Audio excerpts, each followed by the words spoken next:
Shaking stems. What am I, in high school? A truly sad state of affairs in the apocalypse. Hello, Internet. I'm Ren, and today I want to talk about The Last of Us Season 2, Episode 1, Future Days. This video is going to be more of a low-key, off-the-cuff review, so no script, it's just me, my notes, and my hyperfixation as we break down this episode. This video will have spoilers for The Last of Us TV show up to this point. I have spoiled myself intensely on what happens in both games, but I will try to keep those spoilers out of this video and focus on what's happened in the show so far only. But you have been warned. So, let's get into it. The episode starts with a sort of prologue that's right where we left off, with Joel and Ellie in the aftermath of what happened at the Fireflies base. As you'll remember, in Season 1, Joel's job was to escort Ellie to the Fireflies. I'm not family. No. Cargo. Where they had a doctor who was going to use her immunity to create a vaccine and save humanity from the cordyceps virus. You have a greater purpose than any of us could have ever imagined. There was also some squabbling between Fedra, a military fascist government that controls large swaths of territory, and the Fireflies, who are sort of more of a ragtag guerrilla group.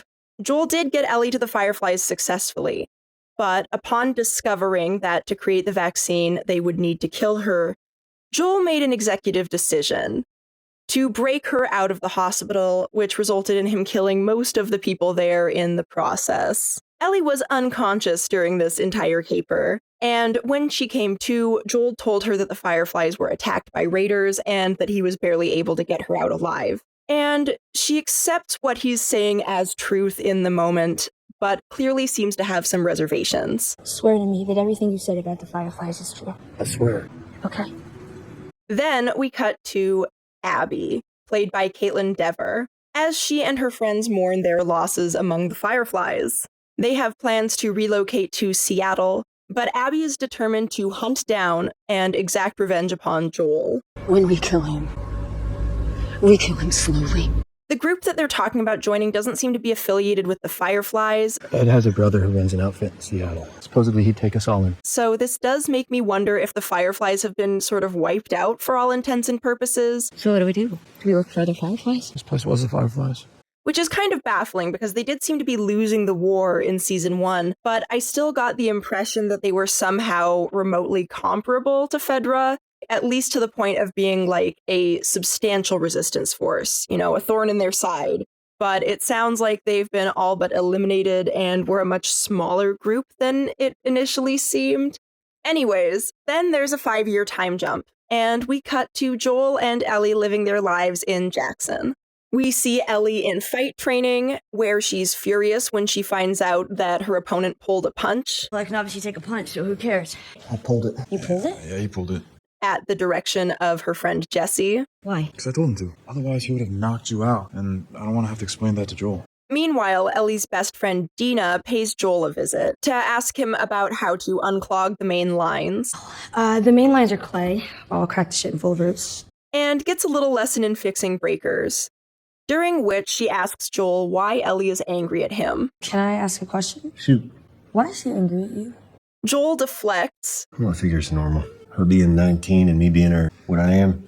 But also reveals through his verbiage that he's in therapy. I can't hold myself responsible for another person's emotional state. Are you in fucking therapy? With Gail, the local therapist played by Catherine O'Hara, who is my favorite. I love her. I will watch her in anything. And Joel asks her to keep his therapy a secret. Meanwhile, during target practice with Tommy, Ellie finds out that she's being taken off patrols and put on wall duty because Joel wants to keep her out of harm's way. Gatewatch? What? Why? He's concerned about you. Unfucking real. But she's not having any of that, and manages to bully him into putting her back on patrol. I swear, you and my brother, same goddamn fucking person. Well, if we're the same person, you know you're not winning this. We also find out that her immunity is still being kept a secret, You know, I'm the one we should be least worried about when it comes to infected. Hey, no, you swore. We don't talk about that. which she seems none too pleased about. I got bit, everybody! Hey! I'm immune! Whoa! Through a conversation with Maria and Joel, we find out that the city of Jackson is struggling to keep up with its growing numbers. They don't want to turn refugees away, but more and more people keep showing up at their gates seeking shelter, and they're running out of places to put them. We need to build faster. We're running out of space to put these people. Yeah, I noticed. Joel says they should leave them out there and look after their own first, but Maria is reluctant to do that. These people are fleeing collapse settlements. They're fleeing infected. We're supposed to leave them out there? Our lifeboat is swamped, yeah. We leave them out there. And then his little nephew Benji comes in. Looking at maps. See? This is where we live. And Tommy lies about Ellie finagling her way back onto patrol. You hunting or infected? What, by yourself? Huh? Yeah. Later, in therapy, which Joel pays for with weed that notably does not impress his therapist, Shaking stems. What am I, in high school? It's winter. I never stopped Eugene. we find out that there is some personal difficulties between him and his therapist You shot and killed my husband. because he killed her husband, Eugene. From the context, it sounds like Eugene may have been infected and he put him down, so it's understandable. And yes, I know you had no choice. I know that. But Gail here still has a hard time forgiving him for it. I hate you for it. I know I should forgive you. I've tried, and I can't because of how you did it. She also refuses to validate any of his lying when he talks about Ellie's anger and how much closer he feels with Dina, Well, that one treats me like a human being. Looks up to me, makes me feel like I'm a good guy, like she's my kid or something. and how he doesn't understand why she's pulling away. I've done this long enough to know when somebody is leaving something out, and you want me to validate that? No. And I do really like this bit where Gail's kind of vulnerable with Joel. Should I say it out loud? Yeah, I should. You can't heal something unless you're brave enough to say it out loud. In the hopes that he'll be vulnerable with her and share whatever he's holding back. Your turn. Say the thing you're afraid to say. Did you hurt her? And he sort of does when he says I saved her. something that he originally said to Tommy in the game when Tommy asked him for details about what happened with the Fireflies. But I think it's still a pretty powerful moment. Then we see Punk tattoo Ellie in the garage that's attached to Joel's house. And Dina swings by. Came to pick you up. Oh, you're on this run. And Ellie proudly reveals that she traded her boots for a holster.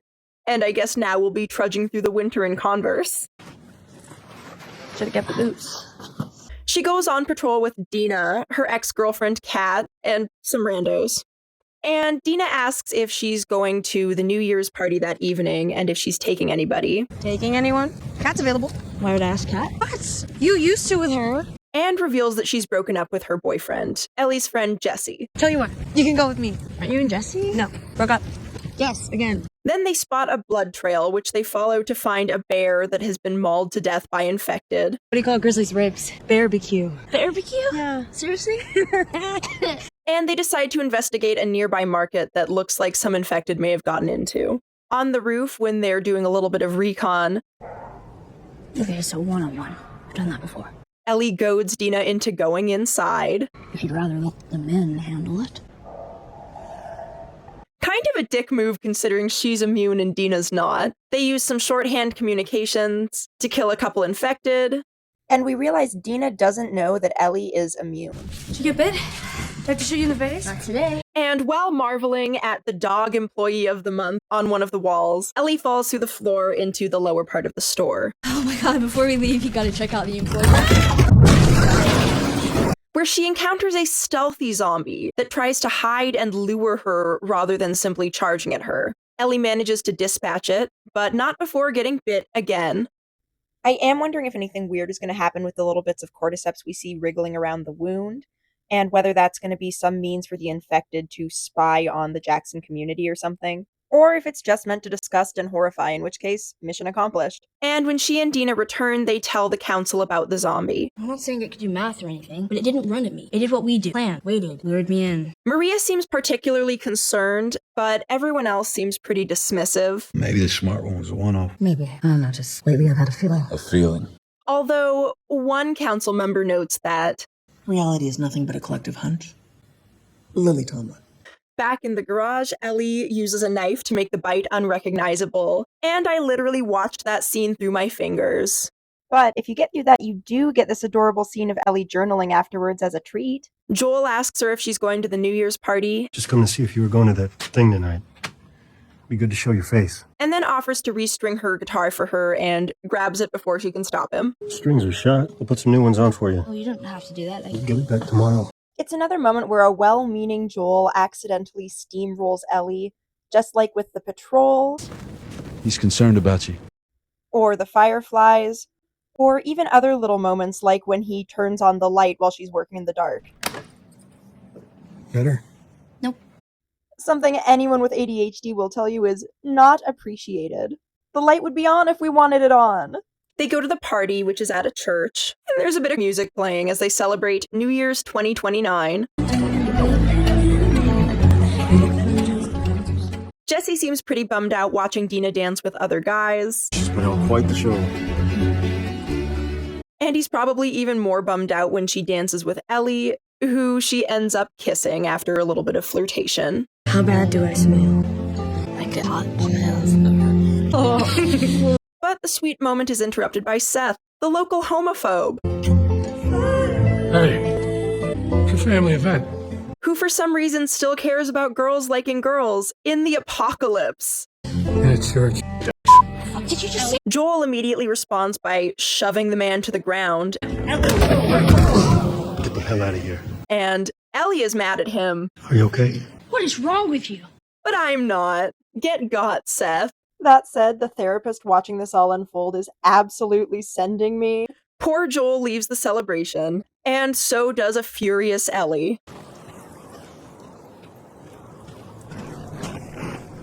And I am a smidge annoyed we don't get the scene where he plays Future Days by Pearl Jam for Ellie on the guitar.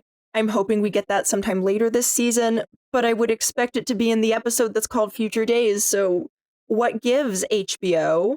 And we zoom out to the pipes and see that the tangle of roots also seems to contain some kind of cordyceps mycelium. Meanwhile, Abby and company are still on the hunt for Joel and are making their way downtown as they see the lights of Jackson in the distance. And I am filled with dread. I will not spoil what happens for any of you who have not played the game, or in my case, watched playthroughs, as I am not very good at video games and have not played the game myself yet. If you guys want me to live stream my questionable attempts to play the game, let me know. I'm not a video game live streamer, and you'll learn very quickly why, but I do think it could be entertaining. But anyways, I'm filled with dread. There is a lot of stuff that's going to happen. A lot of it is very, very upsetting. They are laying the groundwork now, and while I do expect the story to deviate some from the games, I don't expect it to deviate significantly in ways that will avoid me being devastated and personally victimized by this show. One of the big themes of the second game is that actions have consequences, and so we're about to see how a chain of events has been set in motion that has a certain inevitability to it, but has significant consequences that will ripple out to other people and create further upsetting circumstances. There are going to be cycles that need to be broken, and it's going to be quite a heartbreaking journey to see how and if that comes about. But I digress, because there's not much more I can say about that without spoiling anything. But we're in for a wild and heartrending ride. With the smart zombies, I'm really excited about that development. It's not the first zombie show to have the, oh, some of these zombies seem kind of intelligent plotline, but it's always one that I enjoy, and I think it could be a cool way for the show to set itself apart from the game, especially if it plans to have additional seasons after this one, since obviously there's nowhere to go game-wise after they finish all of the storytelling from part 2. I'm so excited to see more of the mushroom zombies this season. We got a couple of the standard ones that have the delicious-looking crop of chicken of the woods on their head. That is what it looks like. It looks like an edible mushroom that is choice and easy to identify with no known poisonous lookalikes. If you can't tell, I do really like mushrooms. But I really liked the design for the smart zombie in particular. The weird little like cordyceps tendrils coming out of her nose and the almost like coral antlery shape of the mushrooms along the sides of her head. Super cool. I'm probably going to have to draw that one. And I love the smart mycelium. We know that mycelium has played a part in the whole zombie avoidance situation in the past, and so I am excited to explore more of the properties of it and how the zombies communicate with one another and to what extent they communicate and are self-aware, if at all. So that'll be really, really fun to explore. I do have some fear that Jackson is going to get attacked by a horde of these intelligent zombies, because there's just a lot of foreshadowing there. One of the council members asked about the grizzly bear that had been killed by zombies, and they basically said that a few infected does not a horde make. What about the other 6 that brought down the grizzly? Yeah, well, 6 ain't good, but it's not exactly a horde. Not yet. Famous last words, if you ask me. So I think we are going to see more development with that, but I do hope this little community continues to thrive because I think it represents hope and sort of the ideals of like normalcy and civilization and having something worth fighting for. And so if we lose basically all of these little settlements and civilization, what is there really left for the characters to keep striving for? I really like what they're doing with the Ellie and Joel relationship already. Ellie is understandably angry, and it's because she's figured out that Joel lied to her. I don't know if it'll be the same way that she figures it out in the games, but I don't feel like it's a spoiler to say that because it's so obvious that that is the problem here, and that's why she's so mad. And she may not have even ultimately disagreed with his decision, but I think the way that she lost her agency when he took that decision away from her by making it while she was unconscious and unaware ultimately is why she's furious. Because really throughout her whole life, she's had agency taken away from her. First she was sent to Fedra, then she was taken out of Fedra because they decided they needed to test her immunity and do the whole thing with the vaccine. She's never really been in a position where she gets to decide for herself. And now here she is, 19 years old. She knows that Joel, who she trusted, sort of did the exact same thing, undermined her autonomy and decided that he knew best and didn't need to consult her. And so that's not something that she's really fully processed. And of course, they haven't had a chance to talk about it because they're both still pretending to believe this lie. You can't heal something unless you're brave enough to say it out loud. I really like that Joel is in therapy. I think that's an interesting way to explore his character a little bit more and get him to open up more without having to deal with the consequences of opening up to Tommy or directly to Ellie. And it's kind of a big character move for him because Joel's a pretty reserved guy when it comes to talking about his feelings. And so this feels like big progress for him. And I like to see that. And I think it's going to help him sort of hash his relationship with Ellie out going forward. I also just love seeing Joel and Tommy both in dad and uncle mode together with each other's kids. It's so cute and I just love it. I hope we get to see a lot more of Tommy and Ellie's relationship because that seems really sweet and really special. And it's also really important for some foundational stuff going forward. The introduction of Dina did make me super happy. I know there is some mixed feelings over the casting because Dina in the game is Jewish and the actress playing Dina here is not Jewish. And so I don't know if we're just going to have the actress pretend to be Jewish or if we're going to just completely write out that aspect of her character. But that seems really unfortunate because Dina was very positive and explicit Jewish representation, which is still pretty few and far between. But that said, I love Dina. Protect her at all costs. Look at you with all that hardware. You're like Curtis and Viper. She brings so much warmth and sweetness to the storyline, and I do like her chemistry with Ellie. You know, those movies Joel like. I was actually gonna maybe watch them tomorrow night with him, if you want to join. I love the puns. What do you call Grizzly's ribs? Barbecue. I love that they have the same kind of like weird, dark sense of humor. I just really like them together. If I were to have any complaints about this episode, I would maybe say that it's just a little bit slow in terms of the action or really getting the ball rolling.